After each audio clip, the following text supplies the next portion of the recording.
Hello and welcome back to another short update video to a issue that we were talking about yesterday. We were talking about issues to the payment processing system after the changes that Square Enix implemented with their new partners on April the 23rd this year. Essentially, it has been many days of people being in the dark and not understanding why they can't pay for the game that they have paid for previously and enjoyed for many years. There are many issues that revolve around payment processing, some not addressed in this actual piece of feedback here, but this post does actually address some of the issues. So first of all, we have the main one, which is the issues with Visa debit card transactions as of dated May the 1st. They say following the implementation of a new payment processor on April the 23rd, we've been receiving reports from users that Visa debit card transactions were not functioning properly. Thanks to the reports from users, we were able to confirm that Visa debit card transactions are not being processed. We're working closely with our partners to address this issue and will share an update as soon as we have more information.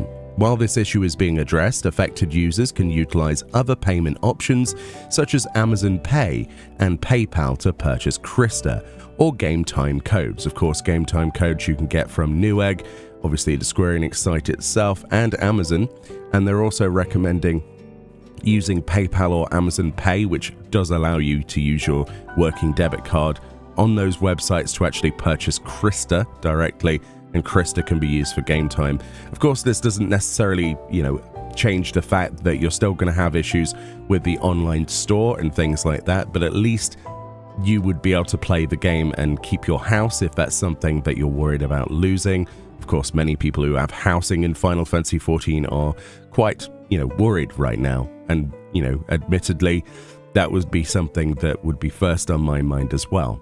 They say, we sincerely apologize for the inconvenience this has caused and appreciate your patience while we would work to address this issue, end quote. So this doesn't affect the bigger issues at large with the inability to change the country of origin of your account.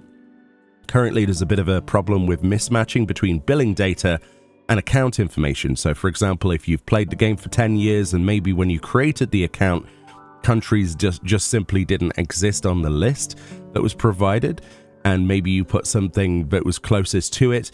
And now with this payment processing update with their new partner, if that information does not match the information on your card, then it won't let you actually, complete a transaction, which is obviously a huge misstep because some people, even if that is not the case, may have moved around the world. They might have moved country. So of course their billing information wouldn't match the address on their account. There is still no way to change that information on the account itself. You can't change the country of origin on that account. There's all sorts of issues that need to also be addressed. And whilst this post does not address any of those directly, but at least it does confirm that they're aware of these issues. So typically what happens with a company is before making an official statement, they will do a lot of internal investigation. They'll look as to why this is. Lots of discussions happen between different departments, and especially with their new payment processor system, the partners that they have on board. So I would imagine that there's a lot going on internally that we won't hear anything of, and maybe in the next couple of days or something like that. It is good though that people have provided their feedback on the official forums on Reddit, and of course through the support ticket system.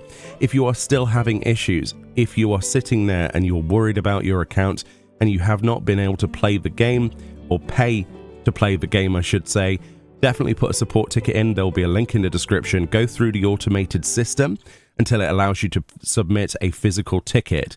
Basically, I think it's none of the above and open a ticket, right? Go through there, be as detailed as possible about your issue, every step that you've tried, and then hopefully that will also bring attention to that. But you guys are smashing it. The more people that actually talk about this, the better, and the sooner we can get this resolved so that when Dawn Trail does come out, we can all enjoy it together and no one gets left behind for some weird payment processing issue. Anyway, hopefully this gets fixed soon.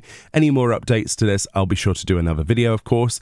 But yeah, definitely keep those support tickets going and provide feedback where possible to any systems that you want to be changed with Square Enix's systems on the official forums or Reddit, I presume. But yeah, definitely don't be afraid of giving your criticism, and definitely don't be afraid of putting in a ticket and try and get your account sorted. But one of the best options is definitely to use Krista or Game Time codes, just to make sure if you want to play the game, if you're worried about losing a house, that's your options there. Anyway, much love, best of luck, and hopefully we get this fixed soon, and I'll see you all next time. Bye-bye.